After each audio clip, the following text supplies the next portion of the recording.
Good morning, everybody. Thank you for joining me on a Monday morning, and congratulations for joining me for 10 minutes to get more from your career. And today we're talking about how to increase your surface area of luck when you're looking for a new role. And today I've got a very special guest, my first guest. I've got with me Ed Clark today, who is the founder of Hospitality Tech Jobs, which is connecting employees and employers within the hospitality tech ecosystem. So I've invited Ed because he knows our industry really well, and he works with a lot of people in a similar situation to my clients, people who want to get more from their careers, work to their full potential, and know they're making the most of life, the kind of people that want a 10 out of 10 job. So sometimes just wanting those things isn't enough. I've spoken to many people who are dealing with the dreaded online application. You could file hundreds of applications and never hear anything back, which is really disheartening.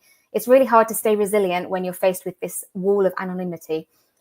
Like me, he also speaks to the companies hiring, and they're also struggling with hundreds of sometimes irrelevant applications. So that's why I invited Ed along.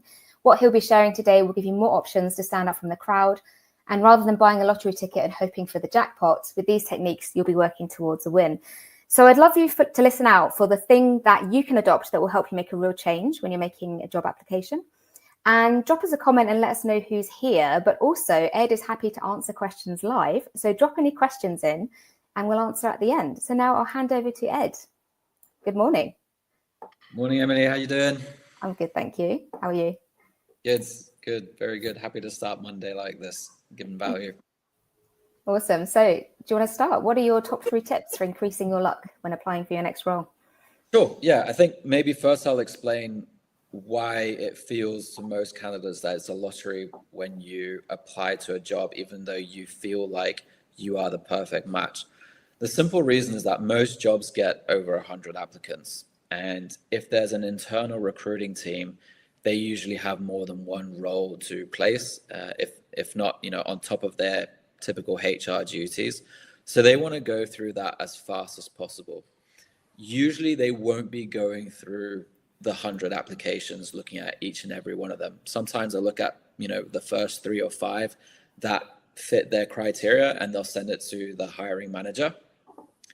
And because they don't want to work more, they usually tell the hiring manager, yep, those are the best ones. So they don't even bother looking. And that's not to blame them, just because they're so busy. And then there's AI tools where they are impressive, but they still don't quite work. So you've got that. It is a lottery. So here's things that you can do that are going to help you. So I'm first going to talk about the CV. The CV, you want to see it as a sort of seduction tool. You want within 5 seconds for someone to know just enough information to want to know more. So what I'm saying is you want to put all that information onto one page. And I know that scares a lot of people, but there are ways of doing it. The reason why it needs to be one page is because most people looking at your CV have a short attention span. So you need to grab that person's attention. You need to think like a social media algorithm works. It's the fast content that is going to work. So you got to make it impactful. So stick it to one page. One way to do that is to not necessarily explain your job, because it's kind of implied in the job title that you have, but focus on the results that you've done, because that shows the impact that you've done.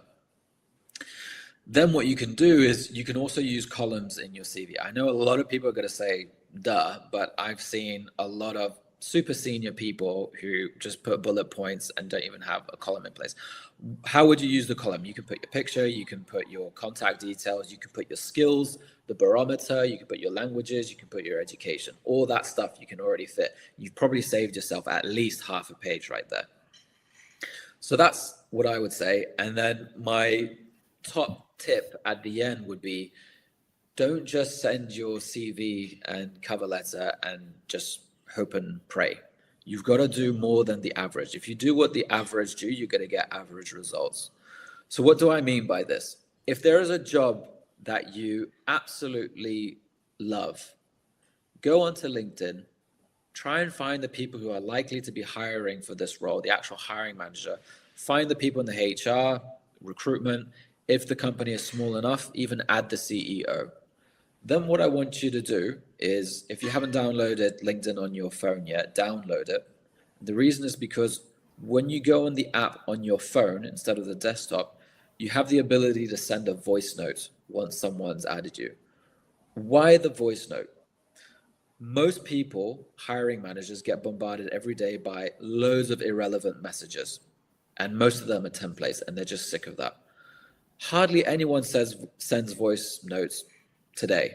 It's people are starting to figure it out, but what you're proving with the voice note is that you're not scared to apply for the role. It's not a template. It's not some sort of AI that just gave some sort of blurb. It's you making an effort. It's a human behind, and when you're a hiring manager and you realize someone's done that effort, that excites you. That makes you want to work with that person. So this is a tip that I've been giving to all my candidates, and it has given some real results. So I guarantee you will get responses instead of just, applying somewhere and not hearing anything back. So that's, the value that I'm here to bring today for you. Thanks, Ed. And as a reminder, we've got Adam on the call. Thanks for joining. And if anyone wants to ask any questions, you've got a few more minutes to do so. I have a question in the meantime. I spoke to someone recently who was looking for a new role, and again, quite senior. And he said that he didn't feel comfortable sharing specific number of results on his CV, A, because he didn't always remember what they were from years ago, and B, because anyone could make them up. Do you have any response to that, or how would you recommend doing it in a way that feels genuine? Well, in talking about anyone can make them up, there's a tactic that I learned when I was working for the supermarket Aldi, when they were teaching us how to interview people. And the consultant was saying, if you think someone is lying, ask deeper questions. So let's say someone said, oh, I've increased sales by 100%. Don't just, you can help the person to not think that you're lying by explaining how you did it. It's the same thing with people who say, I've managed hundreds of people. If you've really managed hundreds of people, that means you've made a lot of mistakes. You've made a lot of learnings. So what you can ask is, okay, what's your management style? What's the biggest mistake you've made? What's the biggest lesson you've made? From the answers of those questions, any recruiter will be able to suss out if that person is lying or not. So if you're confident, if first of all, if you're not lying, and you're confident in how you got to those results, that's going to be the proof. But also, you can also provide references if you do have references that are going to vouch for you as well. In terms of being scared to provide this information, as long as you're not breaking anything in your contracts, in terms of, giving too much information, I think the most important thing is explaining how you got to the result. Now, you've got to say the result. Any salesperson that I speak to, I ask for their results. I ask for what their targets were, and I ask how much they achieved them. Because that's the one of the most important factors that any hiring manager is going to think about when hiring a salesperson, for example. Yeah.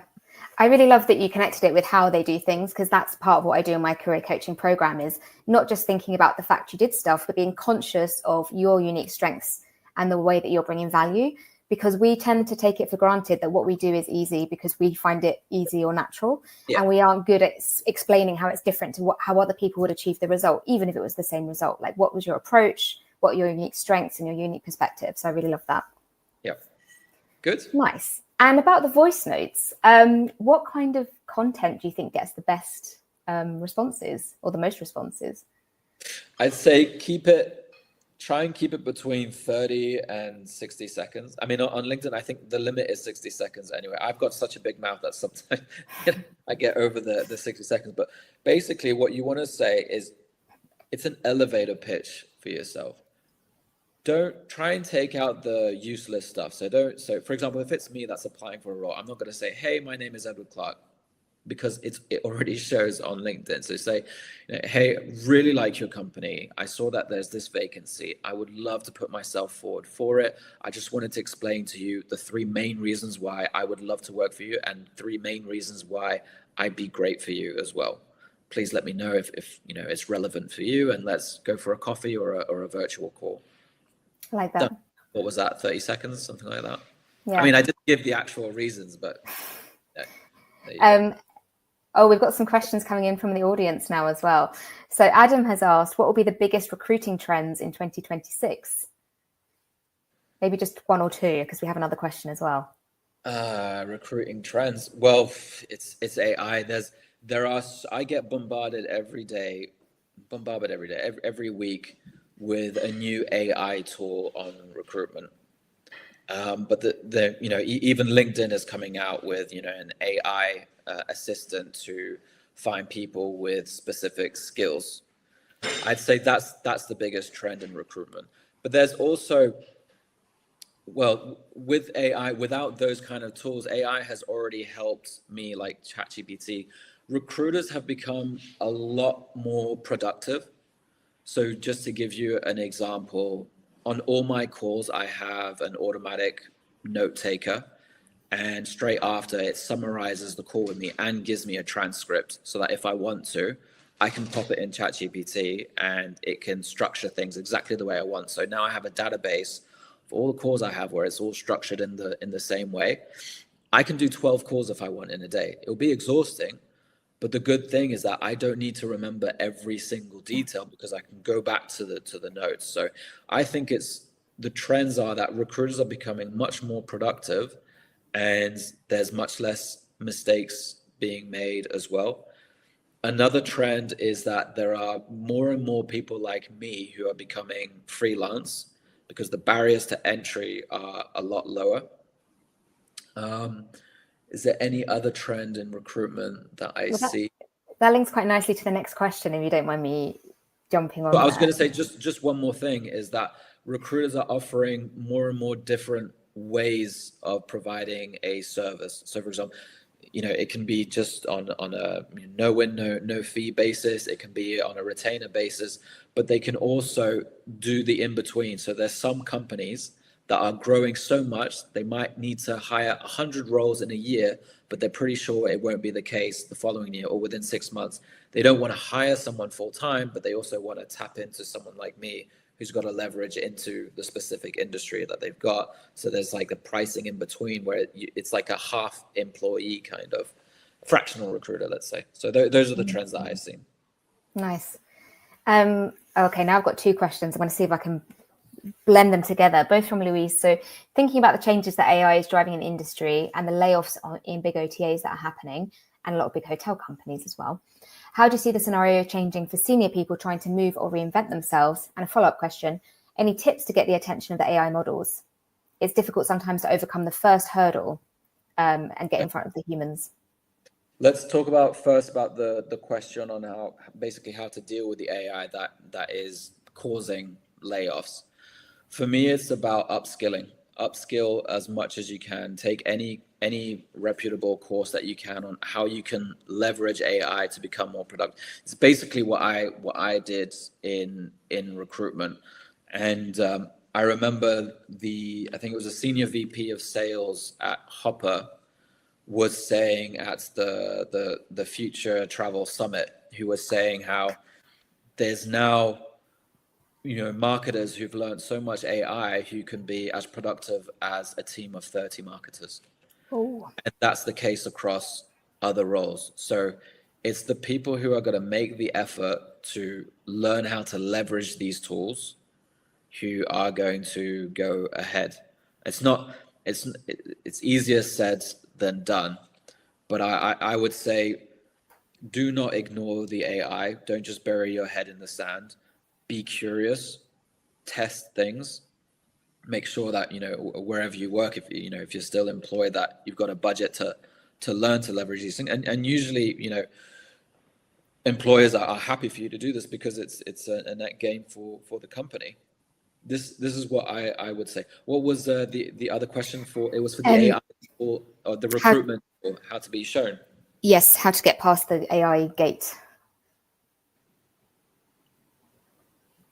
I don't know enough about them to give valuable advice, but here's what I would do.